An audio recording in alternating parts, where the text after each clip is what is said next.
Le Premier ministre Édouard Philippe est arrivé lundi en Nouvelle-Calédonie pour rencontrer l'ensemble des forces politiques, au lendemain d'un référendum d'autodétermination qui a vu la victoire du maintien dans la France, malgré une percée des indépendantistes.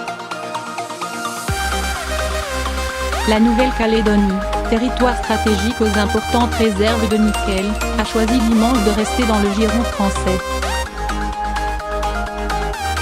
Selon les résultats définitifs sur les 284 bureaux, le non à l'indépendance l'a emporté avec 56,7% des voix, 78 734 votes, contre 43,3%, 60 199 votes, pour le oui.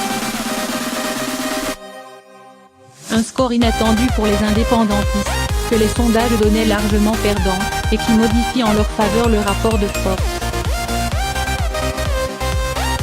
Le Premier ministre a salué un véritable succès démocratique et populaire dans une brève allocution, notant avec beaucoup de satisfaction que tous s'accordent sur le caractère incontestable du résultat de ce référendum. Ce processus d'émancipation, pour reprendre les termes mêmes de l'accord de Nouméa, a porté ses fruits, permettant que le peuple calédonien se retrouve dans un débat naturellement clivant, sans pour autant se déchirer, a souligné Édouard Philippe. Le deuxième référendum en question pointe au-delà des questions institutionnelles. Le Premier ministre a souhaité remettre au premier plan les enjeux économiques et sociaux qui ont parfois été placés au second plan, alors qu'ils constituent un des ressorts essentiels des accords de Matignon et de Nouméa datant de 1988 et 1998. Il faudra donc que nous trouvions aussi les temps et la méthode pour échanger, État et forces politiques, sur ces enjeux de société, a-t-il insisté en précisant qu'avec la ministre des Outre-mer Annick Girardin ils feront des propositions en ce sens à l'occasion du prochain comité des signataires en décembre à Paris. Interrogé ensuite lors d'un entretien sur France O, le Premier ministre n'a pas voulu se prononcer sur la tenue d'un deuxième référendum. Nous sommes tenus par ces accords et nous ne voulons pas en sortir, a expliqué Édouard Philippe. Mais cela ne veut pas dire qu'il ne faudrait pas tenir compte des résultats électoraux et notamment du référendum qui a eu lieu hier. Il faut donc que nous parlions avec les forces politiques pour savoir comment elles envisagent la suite, a-t-il ajouté. Dialogue. Dimanche, dès la proclamation des résultats, le président de la République Emmanuel Macron a dit son immense fierté que nous ayons passé ensemble cette étape historique et que la majorité des Calédoniens ait choisi la France. Il a ajouté qu'il n'y avait désormais pas d'autre chemin que celui du dialogue. Il faut redéfinir complètement les relations avec la métropole.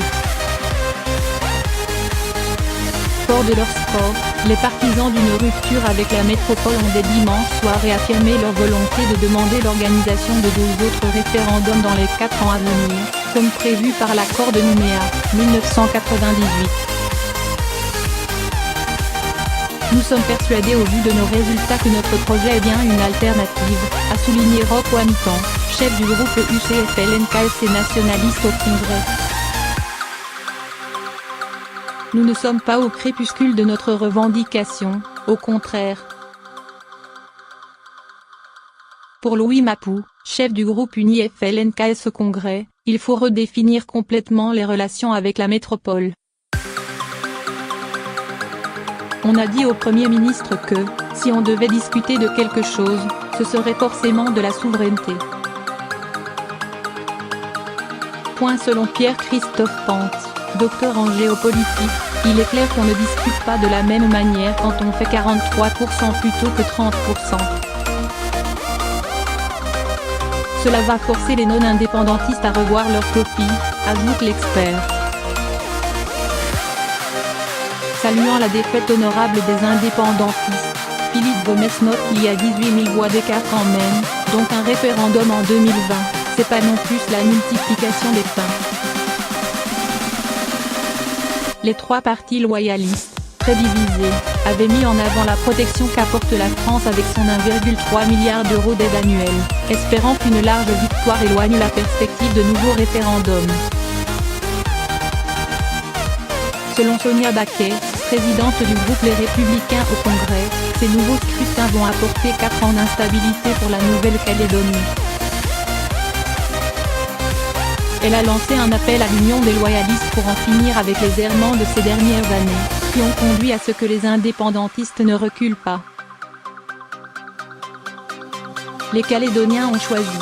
La Nouvelle-Calédonie est française et restera française, a salué Pierre Crogier, sénateur du Rassemblement LR, soulignant la profonde division de la société calédonienne révélée par le référendum.